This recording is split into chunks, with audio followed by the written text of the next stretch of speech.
Capítulo 24. O fabricante de varinhas. Foi como mergulhar em um velho pesadelo. Por um instante, ele se viu mais uma vez ajoelhado ao lado do corpo de Dumbledore, ao pé da torre mais elevada de Hogwarts. Mas, na realidade, estava contemplando um corpo minúsculo, encolhido sobre o capim, trespassado pela faca de prata de Bellatrix. A voz de Harry continuou a dizer: Dobby! Dobby! Mesmo sabendo que o elfo se fora para um lugar onde já não poderia atender a seu chamado. Passados 1 minuto ou pouco mais, ele percebeu que, afinal, tinha vindo parar no lugar certo, porque ali estavam Gui, Flor, Dino e Luna, rodeando-o junto ao elfo. — Hermione! Perguntou ele repentinamente. — Onde ela está? — Rony levou-a para dentro, disse Gui. — Vai ficar bem. Harry tornou a olhar para Dobby. Esticou a mão e puxou a faca afiada do corpo do elfo. Então despiu o próprio blusão e, como se fosse um cobertor, estendeu-o sobre Dobby. O mar batia contra rochas em algum lugar ali perto. Harry ficou escutando, enquanto os outros discutiam assuntos pelos quais ele não conseguiu se interessar e tomavam decisões. Dino carregou Grampo, o duende ferido, para dentro de casa. Flor se apressou em acompanhá-los. Agora Gui dava sugestões para o enterro do elfo. Harry concordou, sem realmente saber o que estava dizendo. Ao fazer isso, olhou para o corpinho de Dobby e sua cicatriz formigou e ardeu. E uma parte de sua mente avistou, como se olhasse pelo lado contrário de um telescópio, Voldemort punindo aqueles que tinham ficado na mansão dos Malfoy. Sua fúria era medonha, e, no entanto, a dor de Harry pela perda de Dobby pareceu atenuá-la, transformando-a em uma tempestade distante que lhe chegava da outra margem de um vasto oceano silencioso. Quero enterrá-lo como deve ser. Foram as primeiras palavras que Harry teve plena consciência de pronunciar. Não por magia. Vocês têm uma pá? E pouco depois, ele começou a trabalhar, sozinho, abrindo uma cova no lugar que Gui lhe apontara no extremo do jardim, entre moitas e arbustos. Cavou com uma espécie de fúria, sentindo prazer no trabalho manual, envaidecendo-se com essa antimagia, porque cada gota de suor e cada bolha que se formava eram para ele uma oferenda ao elfo que salvara suas vidas. Sua cicatriz ardeu, mas ele dominou a dor. Sentiu-a, sem dela participar. Aprendera finalmente a se controlar. Aprendera a bloquear sua mente a Voldemort. Exatamente o que Dumbledore tinha querido que aprendesse com Snape. Da mesma forma que Voldemort não conseguira possuir Harry quando o garoto se consumira de pesar por Sirius, tampouco agora seus pensamentos conseguiam penetrar Harry, enquanto chorava por Dobby. O pesar, aparentemente, repelia Voldemort. Embora Dumbledore, é claro, tivesse dito que era o amor. Harry continuou a cavar cada vez mais fundo a terra dura e gelada, subordinando sua dor ao suor, negando a dor na cicatriz. No escuro, tendo por companhia apenas o som da própria respiração e das ondas quebrando, reviu o que acontecera na casa dos Malfoy. O que ouvira voltou à sua lembrança e a compreensão floresceu na treva.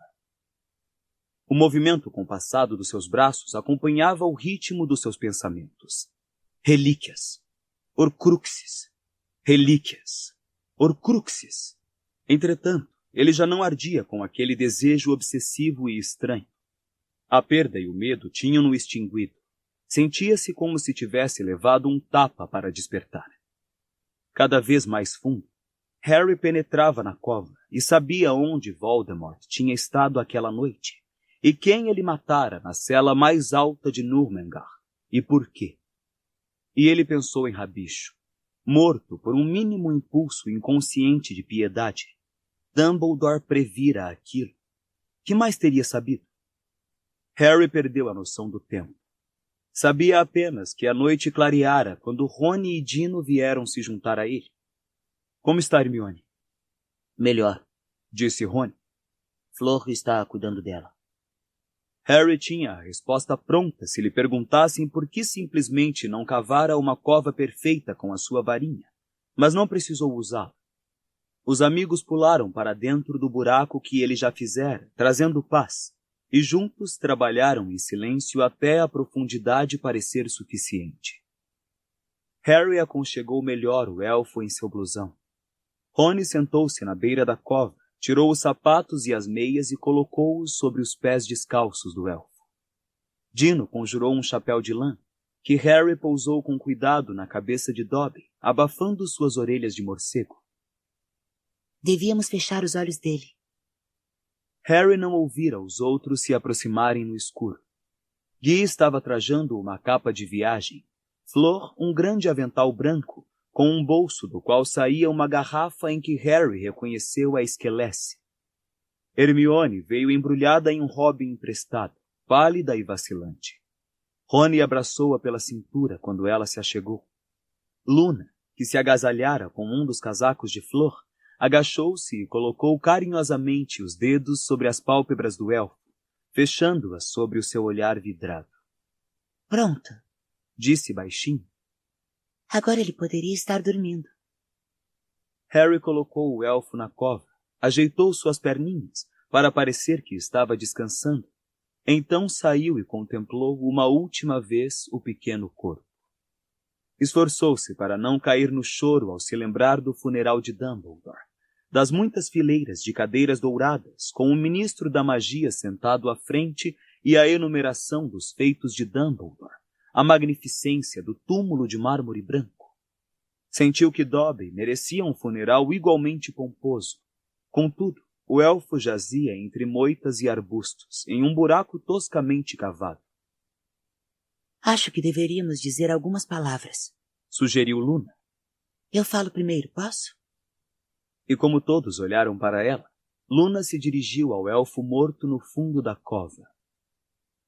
Muito obrigada, Dobby, por me tirar daquele porão. É tão injusto que você tivesse que morrer quando foi tão bom e corajoso. Eu sempre me lembrarei do que fez por nós. Espero que você agora esteja feliz. Ela olhou para Rony na expectativa, e ele, pigarreando, disse com a voz rouca. É. Obrigado, Dobby. Obrigado, murmurou Dino. Harry engoliu em seco. Adeus, Dobby. Foi só o que pôde dizer, mas Luna já dissera tudo por ele. Guy ergueu a varinha e o monte de terra ao lado da cova se elevou no ar e caiu sem se espalhar sobre a cova, um montículo avermelhado. Vocês se importam se eu ficar aqui mais um pouco? Harry perguntou aos outros. Os amigos murmuraram coisas que ele não entendeu. Sentiu palmadinhas carinhosas em suas costas e em seguida todos voltaram ao chalé, deixando-o sozinho ao lado do elfo. Ele olhou a toda a volta. Havia muitas pedras grandes e brancas, polidas pelo mar, delimitando os canteiros. Harry apanhou uma das maiores e depositou-a como um travesseiro, no lugar onde agora descansava a cabeça de Dobby. Apalpou então o bolso à procura de uma varinha. Havia duas ali. Ele esquecera, perdera a noção. Não conseguiu se lembrar de quem eram as varinhas. Tinha a impressão de que as tirara à força da mão de alguém. Escolheu a mais curta, que se ajustou melhor à sua mão, e apontou-a para a rocha. Lentamente, as instruções que murmurava foram aparecendo cortes fundos na superfície da pedra. Ele sabia que Hermione poderia ter feito melhor e provavelmente mais rápido, mas queria marcar o lugar, como quisera cavar a sepultura. Quando Harry tornou a se levantar, a pedra exibia os dizeres: Aqui jaz Dobby, um elfo livre. Ele contemplou o seu trabalho por mais alguns segundos. Então se afastou, sua cicatriz ainda formigando um pouco e sua mente repleta de pensamentos que tinham lhe ocorrido na cova. Ideias que haviam se formado no escuro. Ideias ao mesmo tempo fascinantes e terríveis. Encontrou todos sentados na sala de estar quando entrou no pequeno hall, as atenções concentradas em Guy, que estava falando. A sala era bonita, tinha cores claras e na lareira um fogo esperto com lenha recolhida na praia. Harry não quis deixar cair lama no tapete, por isso parou à porta para escutar. Por sorte, Gina está de férias. Se estivesse em Hogwarts, poderiam tê-la levado antes de chegarmos a ela. Agora sabemos que também está a salvo. Guy virou a cabeça e viu Harry parado. Estou tirando todos da toca, explicou. Levei-os para a casa de Muriel. Os comensais da morte já sabem que Rony está com você. Fatalmente irão perseguir nossa família. Não se desculpe, acrescentou ao ver a expressão de Harry. Sempre foi uma questão de tempo. Papai vem dizendo isso há meses. Somos os maiores traidores do sangue que existem. Como estão protegidos? Perguntou Harry. Feitiço Fidelius. Papai é o fiel do segredo. E fizemos o mesmo com este chalé. Aqui sou o fiel do segredo. Nenhum de nós pode ir trabalhar, mas isso não é o mais importante no momento. Quando Olivaras e Grampo melhorarem, vamos transferi-los para a casa de Muriel também. Não temos muito espaço, mas ela tem. As pernas de Grampo estão se refazendo. Flor lhe deu esquelece. Provavelmente poderemos fazer a transferência dentro de 1 hora ou... Não, disse Harry, e Guy pareceu espantado. Preciso dos dois aqui. Preciso falar com eles. É importante. Ele sentiu a autoridade na própria voz, a convicção, a determinação que lhe sobreviera enquanto cavava a sepultura de Dobby. Todos os rostos se voltaram para ele, intrigados. Vou me lavar, disse Harry a Guy, olhando para as mãos sujas de lama e sangue de Dobby. Em seguida, preciso vê-los imediatamente. Ele entrou na pequena cozinha e se dirigiu à pia sob a janela com vista para o mar. O dia amanhecia no horizonte, rosa amarelado e com um leve matiz dourado, e ele foi se lavando, mais uma vez seguindo o fio dos pensamentos que tinham lhe ocorrido no jardim escuro. Dobby jamais poderia lhes dizer quem o enviara ao porão, mas Harry sabia o que tinha visto. Um penetrante olho azul o espiara do caco de espelho, e o socorro tinha chegado. Hogwarts sempre ajudará aqueles que a ela recorrerem. Harry enxugou as mãos, insensível à beleza da paisagem à janela e aos murmúrios dos demais na sala de visitas. Contemplou o oceano e se sentiu mais próximo, neste amanhecer, do que jamais se sentira do âmago de tudo. E sua cicatriz formigava, e ele sabia que Voldemort também estava chegando lá. Harry entendia e, contudo, não entendia. Seu instinto lhe dizia uma coisa, seu cérebro outra bem diversa. O Dumbledore em sua mente sorria, observando-o por cima das pontas dos dedos juntos, como se estivesse orando. O senhor deu a Rony o desiluminador. O senhor o compreendeu. Deu-lhe um meio de voltar atrás. E o senhor compreendeu o rabicho também. O senhor sabia que havia nele certo arrependimento em algum lugar. E se os conhecia? O que conhecia de mim, Dumbledore? Estou destinado a saber, mas não a buscar. O senhor sabia como eu acharia isso penoso. Foi por isso que dificultou tanto, para que eu tivesse tempo de concluir sozinho. Harry ficou muito quieto, os olhos vidrados, observando o ponto em que uma borda dourada e ofuscante do sol se erguia no horizonte. Baixou então os olhos para as mãos limpas e ficou momentaneamente surpreso de ver a toalha que segurava. Colocou-a de lado e voltou ao hall, e no caminho sua cicatriz latejou, raivosa, e lampejou em sua mente, fugaz como o reflexo de uma libélula na superfície da água, os contornos de um edifício que ele conhecia excepcionalmente bem. Guy e Flor estavam parados ao pé da escada. Preciso falar com Grampo e Olivaras, disse Harry. Não, respondeu Flor. Você vai ter que esperar, Harry. As coisas estão muito ruins, cansada. Lamento, disse ele sem se exasperar. Mas não posso esperar. Preciso falar com eles agora, em particular e separadamente. É urgente. Harry, que diabo está acontecendo? Perguntou Guy. Você aparece aqui com um elfo doméstico morto e um duende semi-inconsciente. Hermione com a aparência de que foi torturada. E Rony se recusa a me dizer o que aconteceu. Não podemos lhe contar o que estamos fazendo, disse Harry taxativamente. Você pertence à Ordem, Guy. Sabe que Dumbledore nos confiou uma missão. Não podemos discuti-la com mais ninguém. Flor deu um muxoxo de impaciência, mas Guy não se virou. Encarava Harry. Seu rosto coberto de cicatrizes estava impenetrável. Por fim disse: Tudo bem. Com quem quer falar primeiro? Harry hesitou. Sabia o que pesava sobre sua decisão. Restava-lhe muito pouco tempo. Agora era o momento de decidir. Horcruxes ou relíquias? Grampo. Falarei com Grampo primeiro. Seu coração disparou, como se tivesse corrido e acabado de saltar um enorme obstáculo. Aqui em cima, então. Disse Guy, mostrando-lhe o caminho. Harry subira vários degraus quando parou e olhou para trás. Preciso de vocês dois também! Gritou para Rony e Hermione, que estavam rondando meio escondidos o portal da sala de visitas. Os dois surgiram à luz do hall, parecendo estranhamente aliviados. Como vai? Harry perguntou a Hermione. Você foi fantástica, inventando aquela história enquanto ela a machucava daquele jeito. Hermione esboçou um sorriso e Rony lhe deu um aperto carinhoso no braço. — Que estamos fazendo agora, Harry? Perguntou ele. Vocês verão, venham. Harry, Rony e Hermione subiram com Guy a um pequeno corredor. Nele havia 3 portas. Aqui, disse Guy, abrindo a porta para o quarto dele e de Flor. O cômodo também se abria para o mar, agora salpicado de dourado.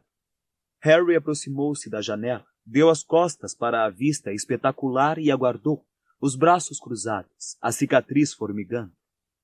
Hermione sentou-se na poltrona ao lado da penteadeira e Rony sobre o braço do estofado. Guy reapareceu trazendo o pequeno duende, que ele acomodou cuidadosamente na cama. Grampo resmungou um agradecimento e Guy saiu, fechando a porta e isolando todos. Lamento fazê-lo se levantar, disse Harry. Como estão suas pernas? Doloridas, respondeu o duende, mas se recuperando. Ele ainda se agarrava à espada de Gryffindor e tinha um ar estranho, meio truculento, meio intrigado. Harry registrou a pele macilenta do duende, seus longos dedos finos, seus olhos negros. Flor tirara seus sapatos. Os pés compridos estavam sujos. Era pouco mais robusto do que um elfo doméstico. A cabeça em forma de domo era muito maior do que a de um humano. Você provavelmente não lembra, começou Harry. Que foi o duende que o levou ao seu cofre na primeira vez que visitou o Gringotts? Completou Grampo. Lembro, Harry Potter. Mesmo entre os duendes você é muito famoso. Harry e o duende se encararam, avaliando um ao outro.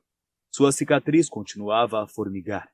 Ele queria acabar depressa a entrevista com Grampo e, ao mesmo tempo, temia fazer um movimento em falso. Enquanto tentava decidir o melhor modo de abordar o seu pedido, o duende quebrou o silêncio. Você enterrou o elfo, disse ele em um tom inesperadamente rancoroso. Observei-o da janela do quarto ao lado. Enterrei, confirmou Harry. Grampo olhou-o pelo canto de seus amendoados olhos negros. Você é um bruxo incomum, Harry Potter. Como assim? Perguntou Harry, esfregando distraidamente a cicatriz. Você cavou a sepultura. E? Grampo não respondeu. Harry achou que estava sendo escarnecido por agir como um trouxa, mas não lhe importava se Grampo aprovava ou não a sepultura de Dobby. Preparou-se para o ataque. Grampo, preciso lhe perguntar. Você também salvou um duende. Quê? Você me trouxe para cá. Me salvou. Bem, espero que não esteja se lamentando, disse Harry, meio impaciente. Não, Harry Potter. E com um dedo torceu a barbicha rala do queixo. Mas você é um bruxo estranho. Certo. Bem, preciso de ajuda, Grampo, e você pode dá-la. O duende não fez nenhum gesto de encorajamento, mas continuou a franzir a testa para Harry, como se nunca tivesse visto nada parecido. Preciso arrombar um cofre no Gringotts. Harry não pretendera ser tão inepto. As palavras tinham-lhe escapado da boca quando a dor trespassou sua cicatriz e ele viu, mais uma vez, os contornos de Hogwarts. Fechou a mente com firmeza. Precisava negociar com Grampo primeiro. Rony e Hermione olhavam para Harry como se ele tivesse enlouquecido. Harry! Disse Hermione, mas foi interrompida por Grampo. Arrombar um cofre no Gringotts? Repetiu o duende, fazendo uma careta e mudando de posição na cama. É impossível. Não, não é. Rony o contradisse. Já foi feito. É, disse Harry, no mesmo dia em que eu o conheci, Grampo. Meu aniversário, faz 7 anos. Na época, o cofre em questão estava vazio. Retrucou o duende, e Harry compreendeu que, embora Grampo tivesse saído de Gringotts, a ideia de as defesas do banco terem sido vazadas o ofendia. Tinha uma proteção mínima. Bem, o cofre em que precisamos entrar não está vazio, e imagino que deva contar com fortíssima proteção. Pertence aos Lestrange. Ele viu Hermione e Rony se entreolharem abismados, mas haveria bastante tempo para explicações depois que Grampo desse sua resposta. Sem chance. Respondeu ele com firmeza. Não há a menor chance. Se procuram sob o nosso chão um tesouro que nunca enterraram... Ladrão, você foi avisado, cuidado. Eu sei, lembro bem. Mas não estou tentando roubar um tesouro para mim. Não estou tentando apanhar nada para meu lucro pessoal. Dá para você acreditar? O duende olhou enviesado para Harry. A cicatriz em forma de raio em sua testa formigou, mas ele a ignorou. Recusou-se a reconhecer a dor ou o convite que encerrava. Se houvesse um bruxo em que fosse possível crer que não visa a um lucro pessoal, disse Grampo, finalmente, este seria você, Harry Potter. Duendes e elfos não estão acostumados à proteção ou ao respeito que você demonstrou esta noite. Não de porta-varinhas. Porta-varinhas, repetiu Harry. A frase soou estranha aos seus ouvidos. A cicatriz formigou enquanto os pensamentos de Voldemort se voltaram para o norte, e Harry ardia de vontade de interrogar Olivaras no quarto ao lado. O direito de portar uma varinha, disse o duende em voz baixa, tem sido há muito tempo motivo de contestação entre bruxos e duendes. Bem, os duendes são capazes de magia sem o auxílio de varinhas, disse Rony. Isto não vem ao caso. Os bruxos se recusam a dividir os segredos tradicionais sobre varinhas com outros seres mágicos. Nos negam a possibilidade de ampliar nossos poderes. Bem, os duendes também não dividem os seus conhecimentos de magia, argumentou Rony. Vocês não querem nos contar como fazem suas espadas e armaduras. Os duendes sabem trabalhar o metal de um modo que os bruxos jamais... Não importa, disse Harry, reparando que Grampo estava ficando vermelho. O que está em questão não são os bruxos contra os duendes ou qualquer outra criatura mágica. Grampo deu uma risada desagradável. Mas é essa. A questão é exatamente essa. À medida que o Lorde das Trevas se torna mais poderoso, a sua raça se coloca mais firmemente acima da minha. O Gringotts cai sobre o domínio dos bruxos, os elfos domésticos são massacrados, e quem entre os porta-varinhas protesta? Nós protestamos, disse Hermione, impertigando-se na poltrona, os olhos brilhantes. E sou caçada do mesmo modo que um duende ou um elfo, Grampo. Sou uma sangue ruim. Não se chame de... murmurou Rony. Por que não? Sou sangue ruim com muito orgulho. Sob a nova ordem, não tenho uma posição melhor do que você, Grampo. Foi a mim que escolheram para torturar na casa dos Malfoy. Enquanto falava, ela afastou a gola do Hobby para mostrar o corte fino que Bellatrix fizera, vermelho contra a pele de sua garganta. Você sabia que foi Harry quem libertou Dobby? Perguntou ela. Você sabia que há anos queremos que os elfos sejam livres? Rony se mexeu incomodado no braço da poltrona de Hermione. Você não pode desejar a derrota de você sabe quem mais do que desejamos, Grampo. O duende olhou para Hermione com a mesma curiosidade que manifestara por Harry. Que procuram no cofre dos Lestrange? Perguntou-lhes de repente. A espada que está lá é falsa. Esta é a verdadeira. O duende olhou de um para outro. Acho que já sabem isso. Você me pediu para mentir lá no porão. Mas a espada falsa não é o único objeto naquele cofre, é? Perguntou Harry. Talvez você tenha visto outras coisas lá dentro, não? Seu coração batia cada vez com mais força. Ele redobrou os esforços para ignorar a pulsação da cicatriz. O duende tornou a enrolar a barbicha no dedo. É contra o nosso código de ética falar sobre os segredos de Gringotts. Somos os guardiões de tesouros fabulosos. Temos um dever para com os objetos postos sob nossa guarda e que foram, muitas vezes, feitos por nossas mãos. O duende acariciou a espada e seus olhos negros correram de Harry para Hermione, dela para Rony e de volta.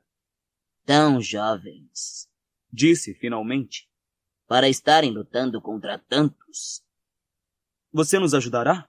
Perguntou Harry. Não temos a menor esperança de arrombar o cofre sem a ajuda de um duende. Você é a nossa única chance. Vou pensar no pedido, disse Grampo irritantemente. Mas, começou Rony zangado. Hermione cutucou-o nas costelas. Muito obrigado, disse Harry. O duende inclinou a cabeça grande de topo arredondado assentindo, e então flexionou as pernas curtas.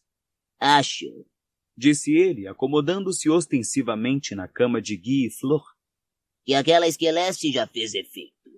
Poderei enfim dormir. Me deem licença. É claro, disse Harry, mas antes de sair do quarto, inclinou-se e apanhou a espada de Gryffindor que estava ao lado do duende. Grampo não protestou, mas Harry pensou ter visto rancor em seus olhos quando fechou a porta. Bostinha, sussurrou Rony. Ele está se divertindo em nos fazer esperar. Harry, sussurrou Hermione, afastando os dois da porta para o meio do corredor ainda escuro. Você está dizendo o que penso que está dizendo? Você está dizendo que tem um Horcrux no cofre dos Lestrange? Estou. Bellatrix ficou aterrorizada quando achou que tínhamos entrado no cofre. Perdeu a cabeça.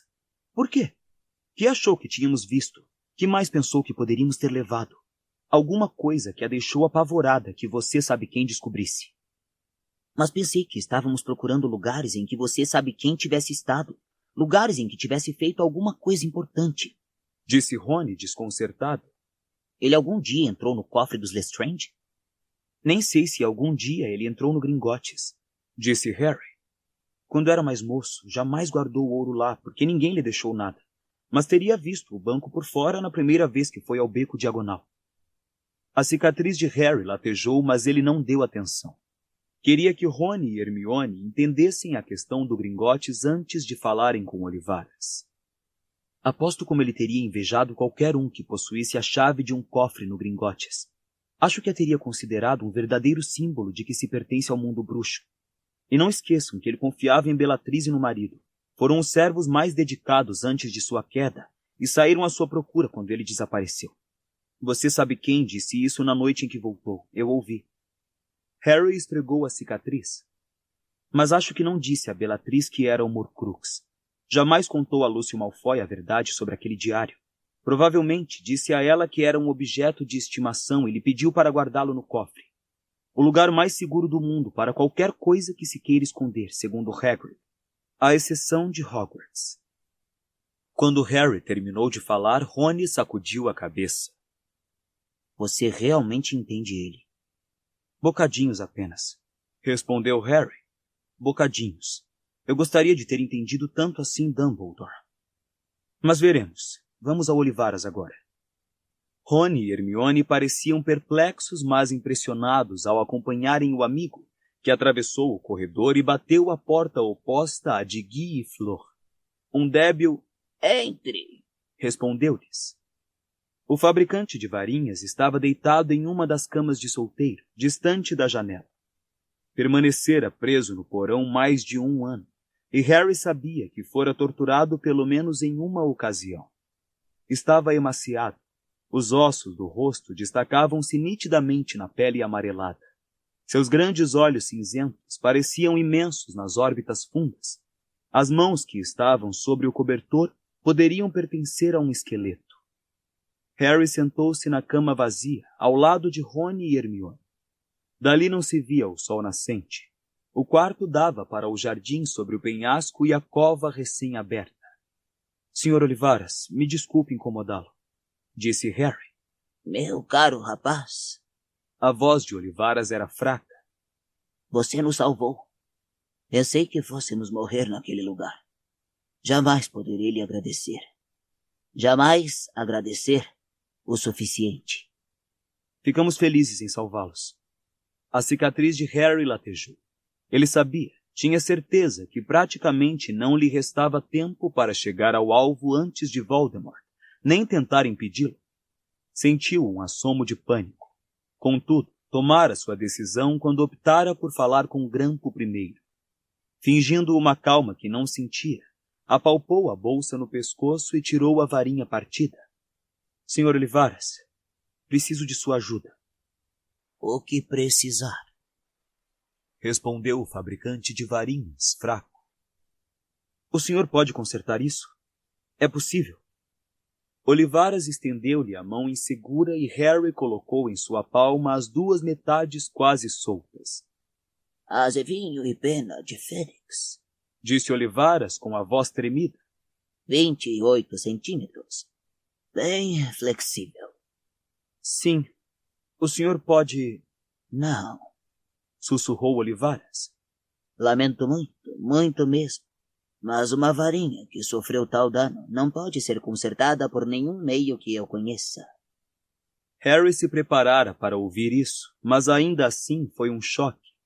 Recolheu as metades da varinha e tornou a guardá-las na bolsa, ao pescoço. Olivaras fitou atentamente o lugar onde a varinha partida desaparecera, e não desviou o olhar até Harry ter tirado do bolso as duas varinhas que trouxera da casa dos Malfoy. — O senhor pode identificar essas? Perguntou o garoto. O bruxo apanhou a primeira varinha e segurou-a junto aos olhos enfraquecidos, girando-a entre os dedos nodosos, flexionando-a de leve. — Nogueira e fibra cardíaca de dragão, disse. 32 centímetros. Rígida. Essa varinha pertenceu a Bellatrix Lestrange. E essa outra? Olivaras fez o mesmo exame. Piriuteiro e pelo de unicórnio. Exatos 25 centímetros. Razoavelmente flexível. Era a varinha de Draco Malfoy. Era? Repetiu Harry. Não é mais dele? Talvez não. Se você atirou. Tirei.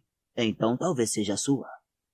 O modo como atirou naturalmente faz diferença. E também depende muito da varinha em si. Mas, em geral, quando uma varinha é conquistada, sua lealdade muda. Fez-se silêncio no quarto, exceto pelo ruído distante do mar. O senhor fala de varinhas como se elas tivessem sentimentos, disse Harry, como se pudessem pensar sozinhas. A varinha escolhe o bruxo, disse Olivaras. Isto sempre esteve claro para os estudiosos da tradição das varinhas. Mas uma pessoa pode usar uma varinha que não a escolheu? Ah, sim. Se você for realmente capaz de magia, poderá canalizá-la através de quase qualquer instrumento. Os melhores resultados, porém, sempre ocorrerão quando houver a máxima afinidade entre bruxo e varinha. Esses vínculos são complexos. Uma atração inicial, depois a busca mútua de experiência, a varinha aprendendo com o bruxo com a varinha. O mar avançava e recuava. Era um som triste. Tomei a varinha de Draco Malfoy à força, disse Harry. Posso usá-la sem perigo? Creio que sim. Leis sutis governam a propriedade das varinhas, mas uma varinha conquistada, em geral, se dobra à vontade do novo dono. Então eu devo usar esta? Disse Rony, tirando a varinha de rabicho do bolso e entregando-a a Olivaras. Castanheira e fibra cardíaca de dragão. 23 centímetros e meio. Quebradiça. Fui obrigado a fabricá-la pouco depois do meu sequestro, para Pedro Pettigrew. Sim, se você a conquistou, é mais provável que ela lhe obedeça, e obedeça bem do que outra varinha. E isso se aplica a todas as varinhas? Perguntou Harry. Creio que sim. Respondeu Olivaras, seus olhos salientes fixos no rosto de Harry. O senhor me faz perguntas profundas, Sr. Potter.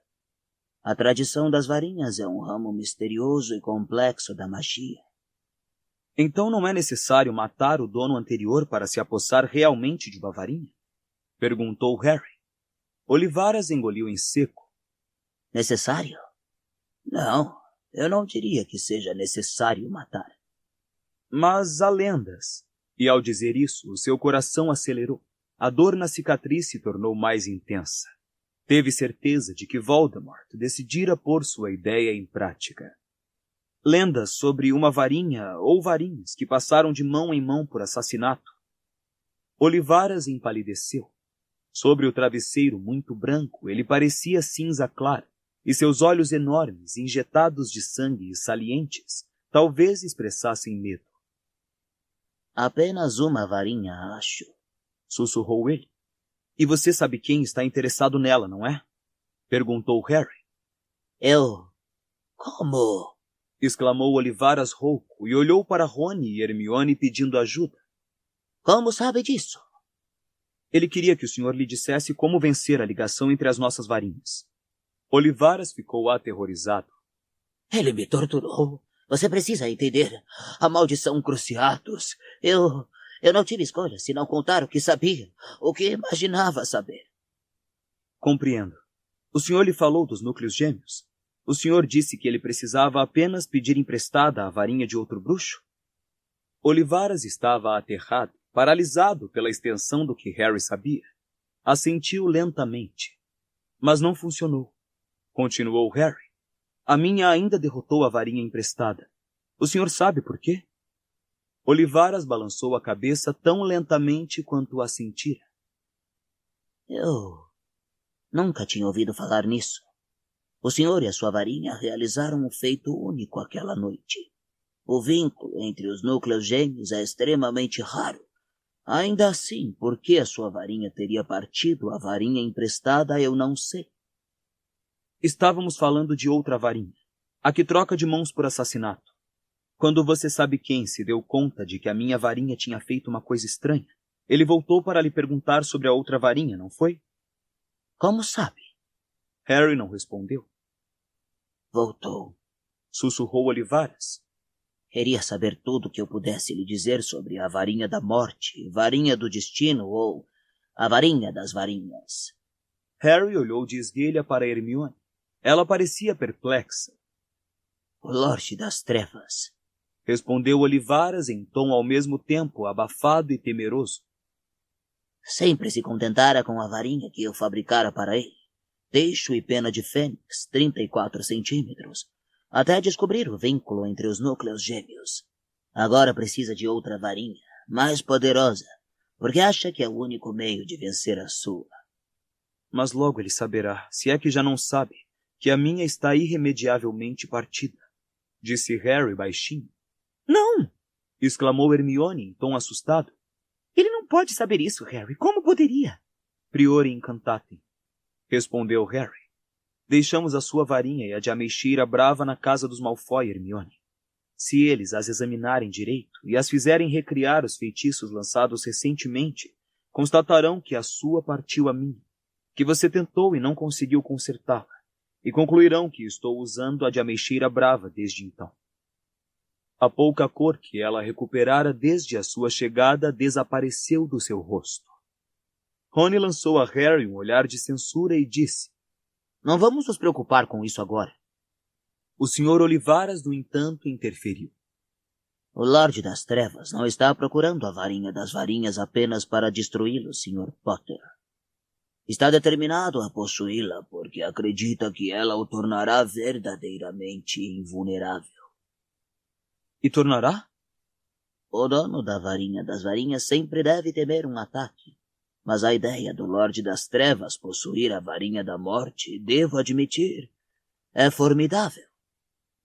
Harry lembrou-se subitamente de sua insegurança quando tinham se conhecido, do quanto gostara de Olivaras.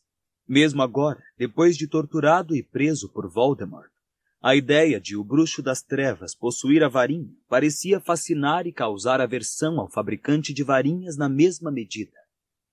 O senhor então acha que essa varinha realmente existe, Sr. Olivaras? Perguntou Hermione. Ah, sim. É perfeitamente possível determinar o percurso da varinha através da história.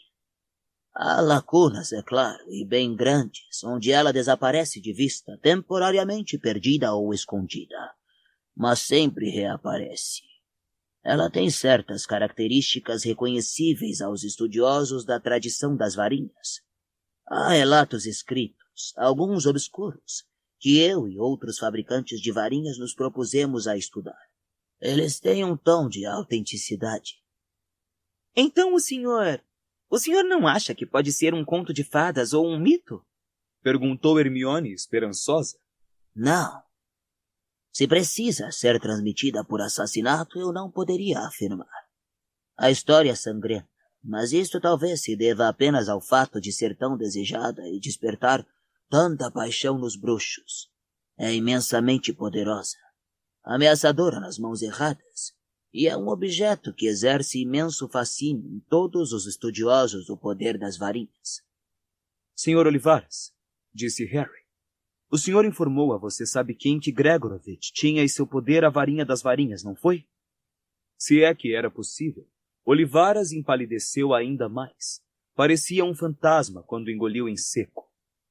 Mas como? Como sabe?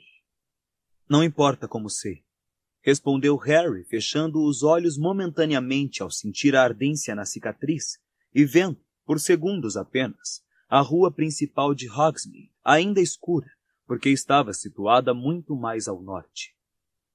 O senhor informou a você sabe quem que Gregorovitch tinha em seu poder a varinha das varinhas? Era um boato. Sussurrou Olivares. Um boato que correu há muitos anos, muito antes de você nascer. Acredito que tenha sido o próprio Gregorovitch quem o espalhou. O senhor pode perceber como seria bom para os negócios que um fabricante estivesse estudando e duplicando as qualidades da varinha das varinhas. Posso. Harry se levantou. Senhor Olivares, uma última coisa, e então deixaremos o senhor descansar. Que é que o senhor sabe sobre as relíquias da morte? As o quê? Perguntou o fabricante de varinhas, parecendo absolutamente aturdido. As relíquias da morte. Receio não saber do que está falando. Isso ainda tem alguma relação com varinhas? Harry fitou o rosto chupado e acreditou que Olivares não estivesse fingindo. Não conhecia as relíquias da morte. Obrigado, disse Harry. Muito obrigado. Vamos deixá-lo descansar. Olivares parecia impressionado. Ele estava me torturando. Ofegou. A maldição Cruciatus. O senhor não faz ideia. Faço. Realmente faço. Por favor, descanse um pouco. Obrigado por nos contar tudo isso. Harry saiu à frente de Rony e Hermione e desceu a escada. Vislumbrou Guy, Flor, Luna e Dino sentados à mesa na cozinha, xícaras de chá diante deles.